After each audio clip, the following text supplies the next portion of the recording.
Good morning everyone. Batiin lang natin sa Rapline pag-vlogs ng Happy 5th Mansary.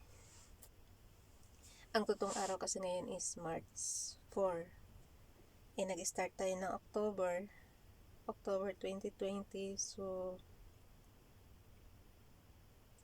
October 4, 2020 and then ngayon is March 4, 2021. So, 5 months na tayo guys. 5 months na tayong nagsasama-sama dito sa YouTube and 5 months na rin tayo nagbabasa ng Bible. Wala akong absent yan guys. Kaya batiin natin yung sarili natin ng Happy 5th Mansary. Thank you sa lahat ng mga tumutulong sa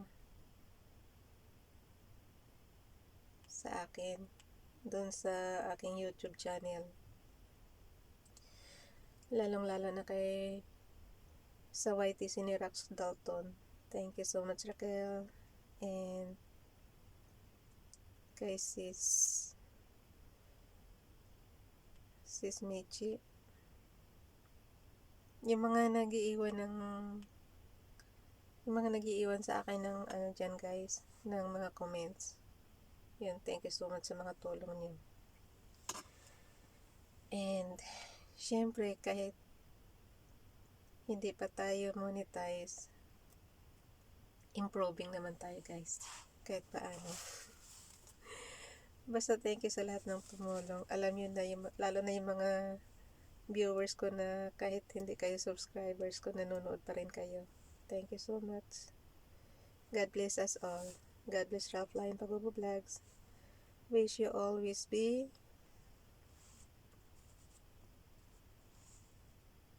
in success. Love you all. Basta na tayo guys.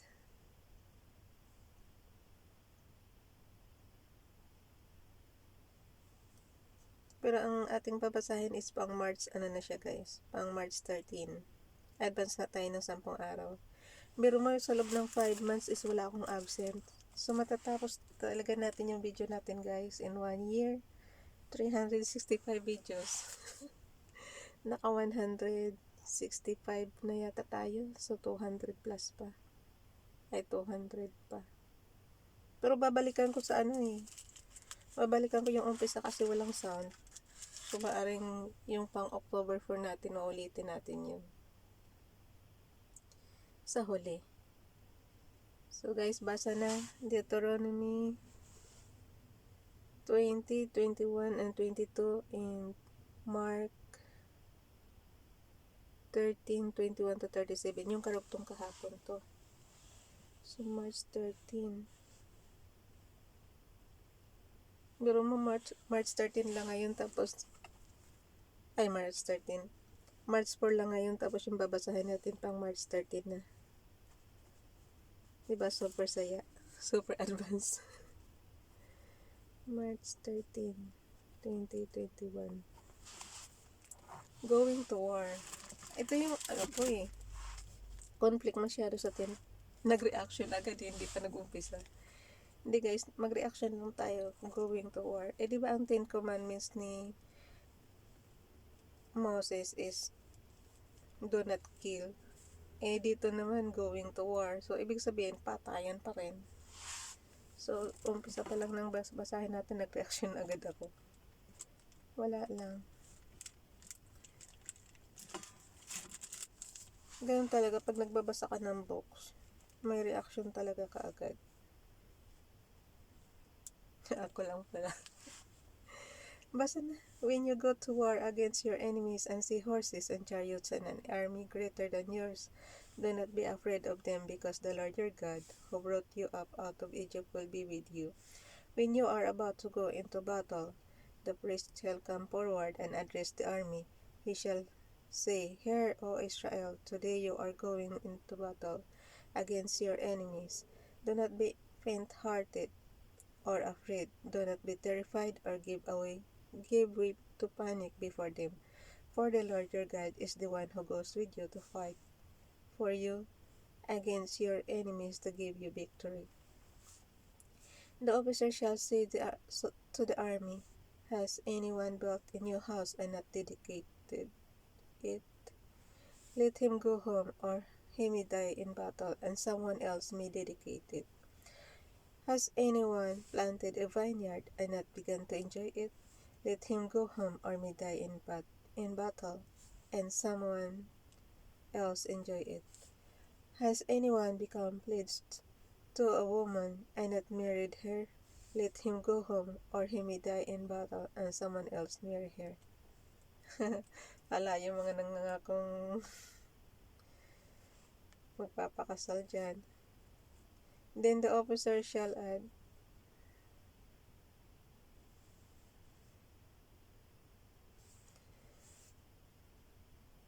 Then the officers shall add, Is any man afraid or faint-hearted? Let him go home, so that his brothers will not become disheartened too. When the officers have finished speaking to the army, they shall appoint commanders over it. When you march up to attack a city, umpisa pa lang tayo yung tiyan ko. Okay lang yun. When you march up to attack a city, make its people an offer of peace. If they accept and open their gates, all the people in it shall be subject to forced labor and shall work for you. If they refuse to make peace and they engage you in battle, lay siege to the city. Lay siege to that city. When the Lord your God delivers it into your hand, put to the sword all the men in it. For the women, the children, the livestock, and everything else in the city, you may take this plunder as plunder for yourselves, and you may use the plunder the Lord your God gives you from your enemies. Na-adjust ko. This is how you are to treat all the cities that are at a distance from you, and do not belong to the nations nearby. However, in the cities of the nations the Lord your God is giving you as an inheritance, do not leave alive anything that breathes. Completely destroy them, the Hittites, Amorites, Canaanites, Perizzites, Hivites, and Jebusites, as the Lord your God has commanded you. Otherwise, they will teach you to follow all the detestable things they do not they do in worshipping their gods, and you will sin against the Lord your God. When you lay siege to a city for a long time, fighting against it to capture it, do not destroy its trees by putting an axe to them, because you can eat their fruit. Do not cut them down. Are the trees of the field people that you should besiege them? However, you may cut down trees that you know are not fruit trees, and use them to build siege works until the city at war with you falls. Law for human relationships, atonement for an unsolved murder. If a man, unsolved murder daw guys. If a man is found slain lying in a field, and the land the Lord your God is giving you to possess, and it is not known who killed him, your elders and judges shall go out and measure the distance from the body to the neighboring towns. Then the elders of the town nearest the body shall take a heifer that has never been worked and has never worn a yoke, and lead her down to a valley that has not been plowed or planted, and where there is a flowing stream, there in the valley that has not been plowed or planted, and where there is a flowing stream. Ano ba? Inulit guys. Yung mata ko pala ang nag-ulit. Sa verse 4 kasi yun.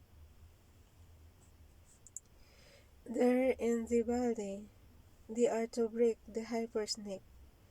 The priest, the sons of Levi, shall step forward, for the Lord your God has chosen them to minister and to pronounce blessings in the name of the Lord, and to decide all cases of dispute and assault.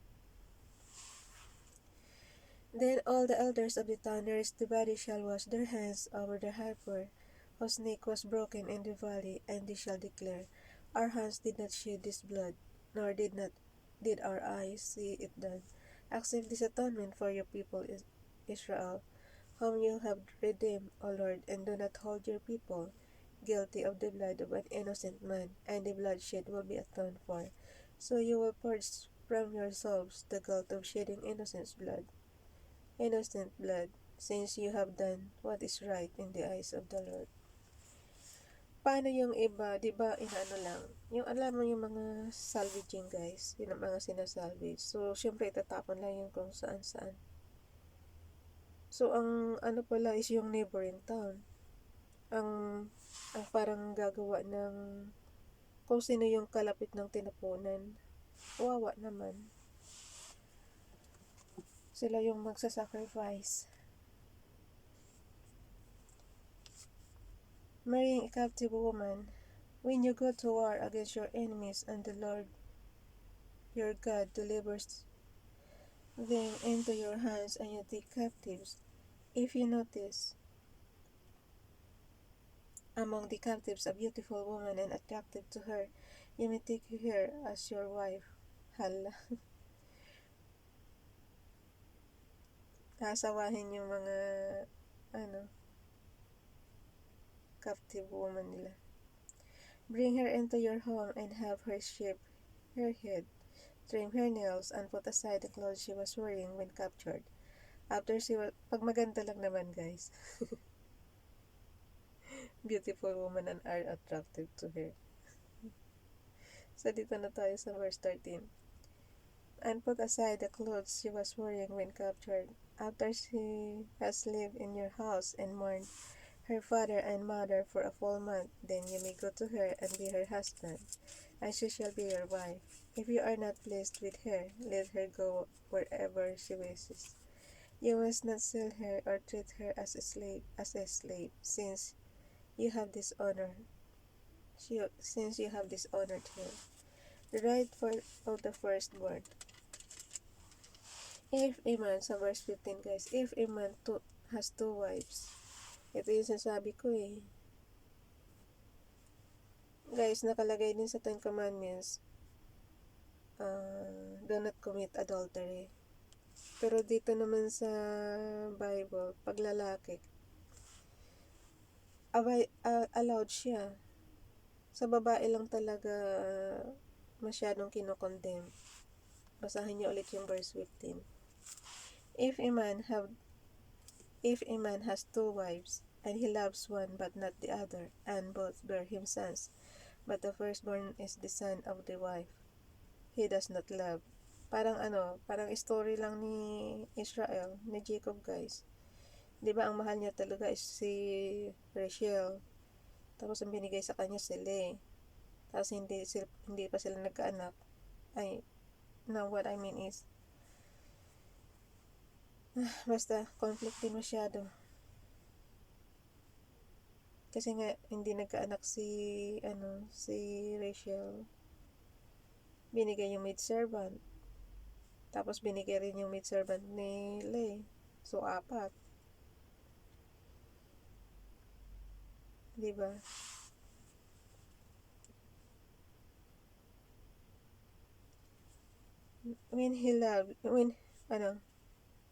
Ulit guys, sa verse 15. If a man has two wives and he loves one but not the other, and both bear him sons, but the firstborn is the son of the wife he does not love.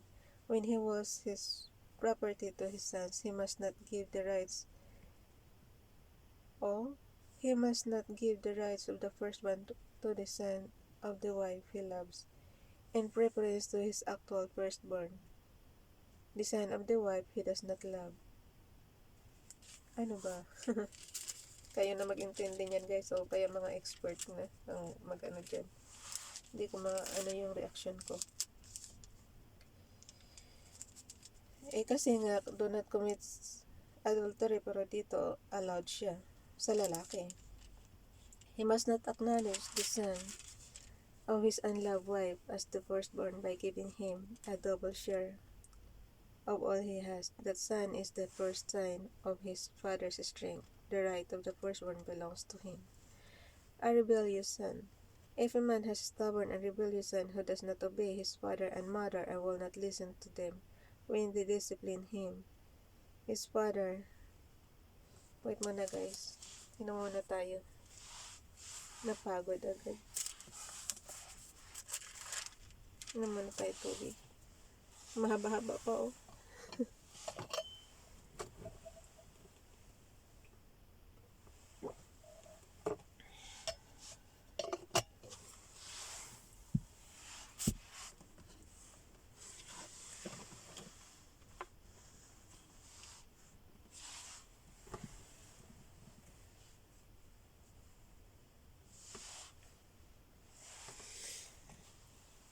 Ulit-ulit guys sa verse 18.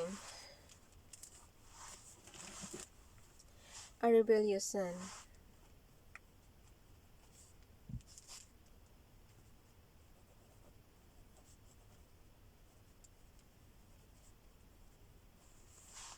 A rebellious son. If a man has a stubborn and rebellious son who does not obey his father and mother and will not listen to them when they discipline him, his father and mother shall take hold of him and bring him to the elders of the gate of his town. They shall say to the elders, "This son of ours is stubborn and rebellious. He will not obey us. He is profligate and drunkard." Then, rebellious nga eh, paano mo madadala yan sa ano kung ayaw niyan magpadala sa inyo? Ang ganda lang ng story talaga. Then all the men of his town shall stone him to death. Allah! May ano ba, may magulang ba na papayag na papatayin yung anak niya hanggang sa mamatay? Babatuhin ng bato? Siyempre hindi. Ba't mo pa dadalhin sa elders? You must purge the evil from among you. All Israel will hear of it and be afraid. Wala na magsusumbong sa rebellious na anak. Kasi alam na ang parusa guys oh.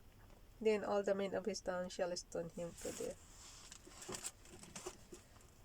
Siyempre anak mo pa rin yun, Father God. Kahit paano, huwag mo hayaang mamatay. If a man guilty of a capital offense, various laws. If a man guilty of a capital offense is put to death and his body is hung on a tree, you must not leave his body on the tree overnight. Be sure to bury him the same day, because anyone who is hung on a tree is under God's curse. Ah, really? So si Judas, God's curse yun. Diba nagpakamatay din yun? You must not desecrate the land the Lord your God is giving you as an inheritance. You must not desecrate the land the Lord your God is giving you as an inheritance. Chapter 22 na guys. If you see your brother's ox or sheep straying, do not ignore it, but be sure to take it back to him. If the brother does not live near you, or if you do not know who he is, take it home with you and keep it until he comes looking for it. Then give it back to him. Do the same if you find your brother's donkey with cloak or anything he loses. Do not ignore it.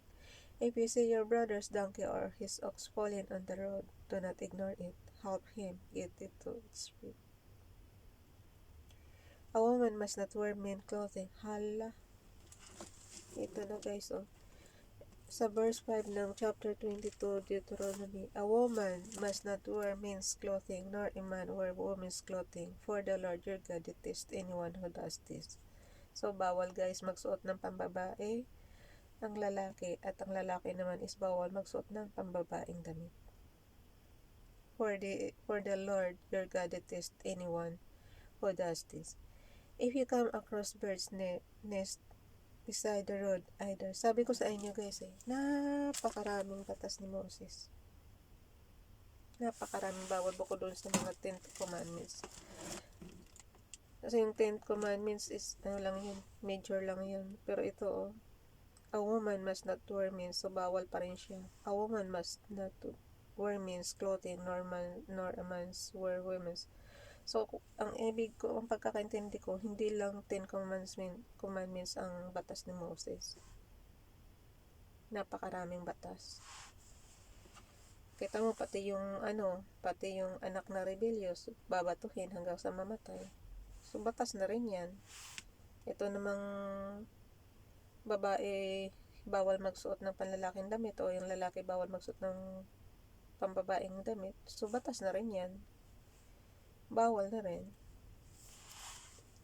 If you come across a bird's nest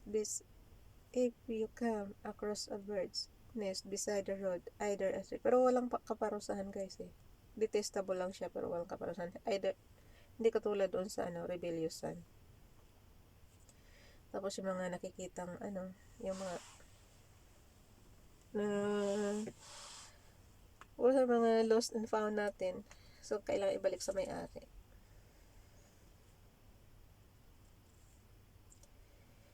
Sa verse 6 ng chapter 22, Deuteronomy, if you come across the bird's nest beside the road, either in a tree or on the ground, and the mother is sitting on the young, or on the eggs, do not take the mother with the young.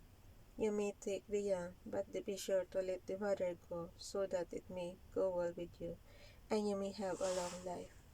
When you build a new house, make a parapet. Anong parapet? Google natin to mamaya, guys.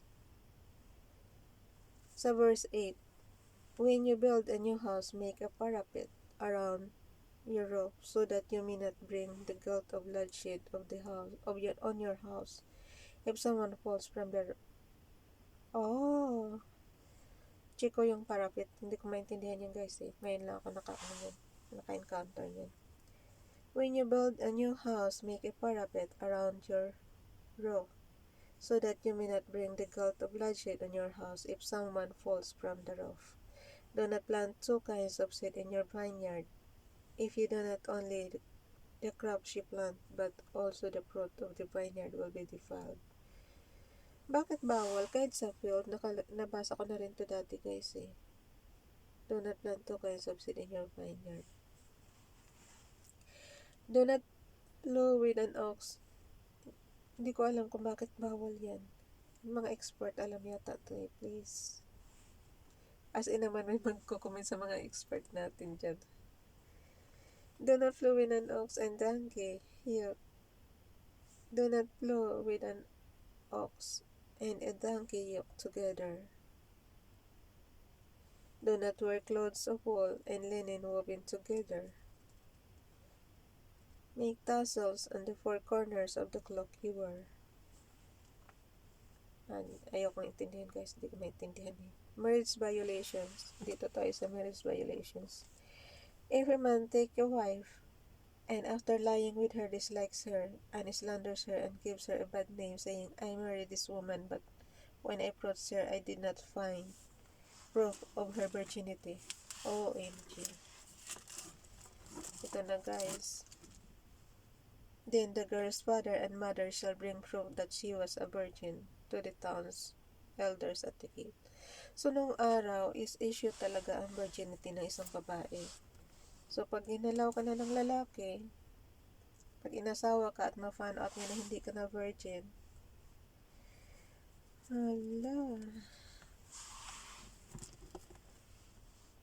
so, issue sa kanila yan guys nung araw. Proof of her virginity, then the girl's father and mother shall bring proof that she was a virgin to the town elders at the gate. The girl's father will say to the elders, I gave my daughters in marriage to this man, but he dislikes her. Now he has slandered her and said, I did not find your daughter to be a virgin, but here is the proof of my daughter's virginity. Paano magiging proof guys? Then her parents shall display the clothes before the elders of the town, and the elders shall take the man and punish him. They shall find him 100 shekels of silver and give them to the girl's father, because this man has given an Israelite virgin a bad name. She shall continue to be his wife. He must not divorce her as long as he lives. So, yung nag-slander sa asawa niya, na na-prove naman na virgin yung asawa niya, kasi siguro gusto lang mag-escape nitong, gusto lang umiskapo nitong lalaki, ayun, parusa tuloy habang buhay sila masasama.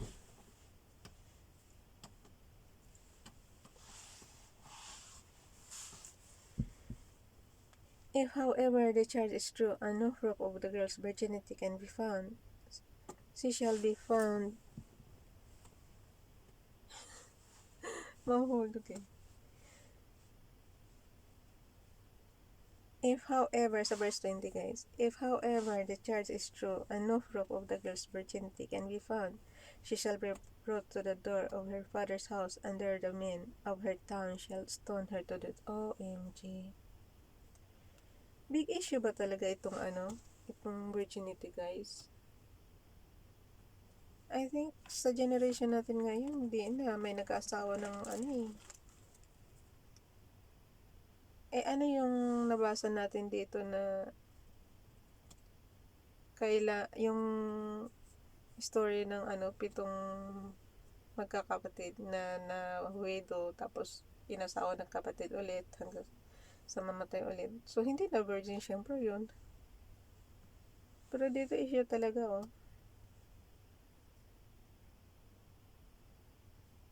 Ewan ko sa kanila.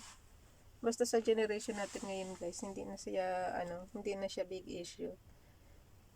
Virgin ka or not virgin, as long as you love each other.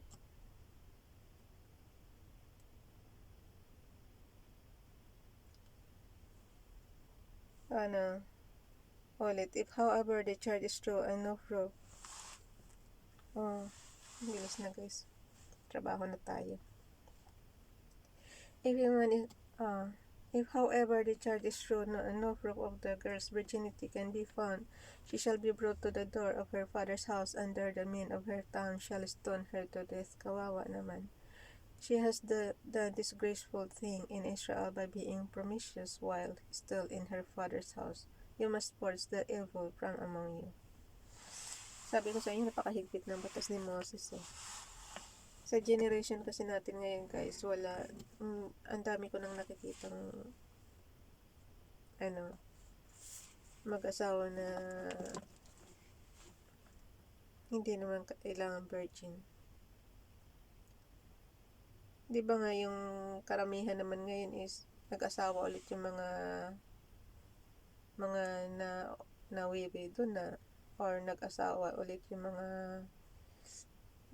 hindi successful yung first marriage. So, hindi na issue yung virginity ng isang babae sa generation natin ngayon. Pero nung araw talaga, ay dito sa story ng Israel, issue talaga sa kanila. Since batas nila yan, so yun, dapat talaga sa kanila yan masunod.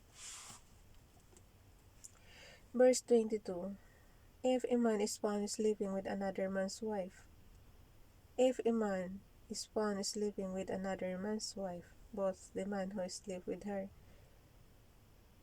and the woman must die. You must purge the evil from Israel. O yun, papatayin yung dalawang nagtaksil. If a man happens to meet in a town virgin pledged to be married, and he sleep with her,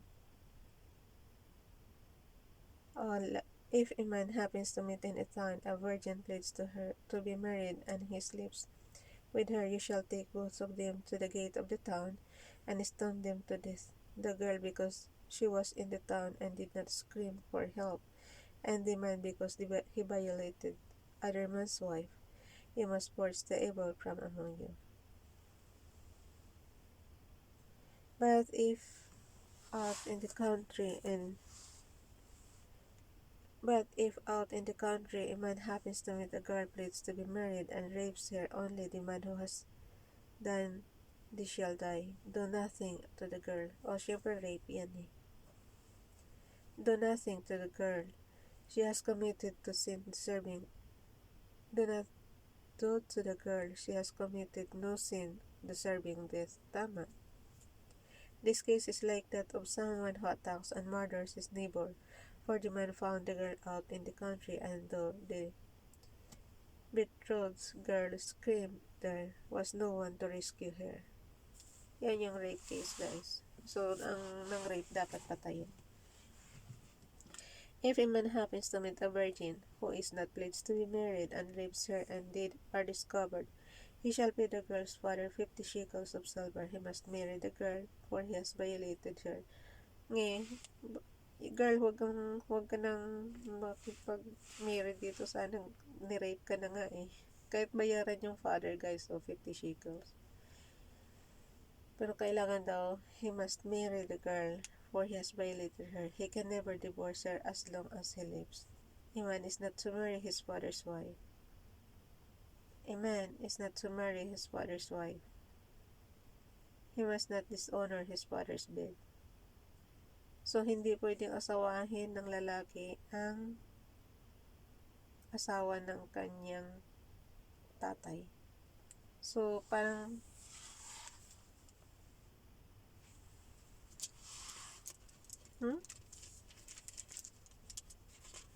So, ano relation nila? Kung ano, syempre anak yun, di ba? Or kaya stepson.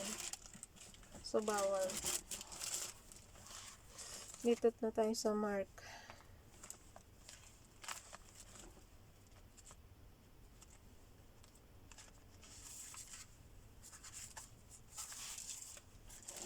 Mark. Tinitingnan ko guys kung may nakaligtaan na naman akong verses. Kasi di ba magkakadikit-dikit nga yan. Buti nga ngayon hindi kadikit. Kaya yun, hanggang verse 30 lang yung chapter 22 ng Deuteronomy. Nagkaroon na ako ng phobia. Kasi nga nung una yung binasa ko, akala ko tapos na, yung pala hindi pa. Kaya pumunta na ako dito sa Mark. So, dito na tayo sa Mark 13 verse 21 to... Wait lang guys. Check ko lang ulit.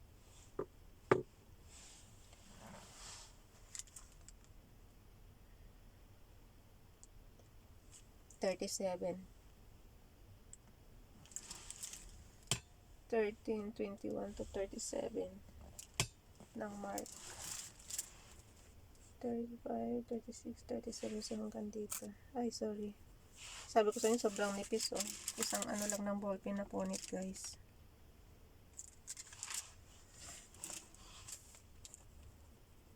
Natusok. Mark 13, 21 to 37.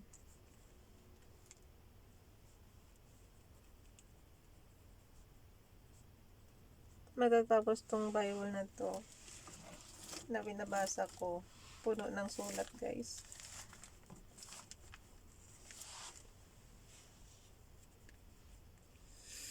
Painom muna.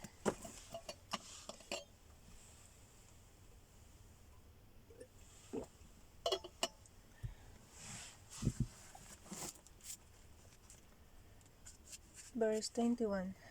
At that time, sinobrahan ko nga ito kahapon kasi hindi ko para maintindihan mabuti yung sa description ko kahapon, guys. Ito na, babasahin ko. At that time, if anyone says to you, look, here is the Christ, or look there, he is. Look there, he is. Do not believe it, for false Christs and false prophets will appear and perform signs and miracles to deceive the elect. If that were possible, so be on your guard. I have told you everything ahead of time.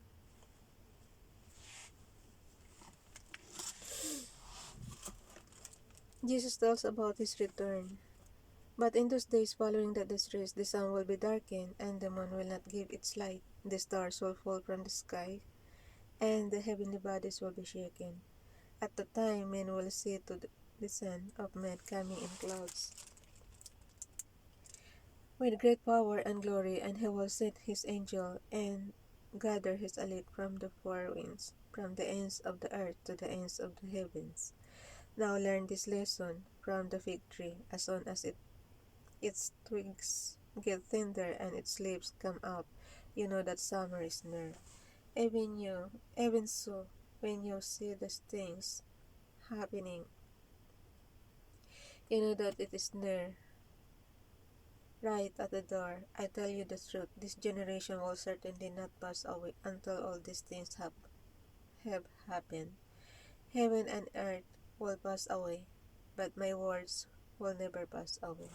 Jesus tells about remaining watchful. No one knows about that day or hour, not even the angels in heaven, nor the Son, but only the Father. Be on guard, be alert. So yan guys, si Jesus na nagsabi niyan ha. Only the Father. So yung si Father God lang talaga nakakaalam. Be on guard, be alert. You do not know when the time will come. It's like a man going away. He leaves his house and puts his servants in charge, each with his assigned task, and tell the one at the door to keep watch. Therefore keep watch, because you do not know when the owner of the house will come back, whether in the evening or at midnight, or when the rooster crows, or at dawn. If he comes suddenly, do not let him find you sleeping. What I say to you, I say to everyone, watch. Okay guys, thank you so much, Father God. Thank you sa strength ng pagbabasa namin. Umabot na kami ng 5th monthsary. Thank you for everything. And thank you sa lahat ng blessings. And nawa, gumaling na ang lahat ng may sakit. Hipuin niyo na po sila sa inyong kanang kamay para gumaling na lahat, lalo na ngayong COVID-19. Please help us na maging healthy lahat ng tao dito sa earth. In Jesus' name, Amen.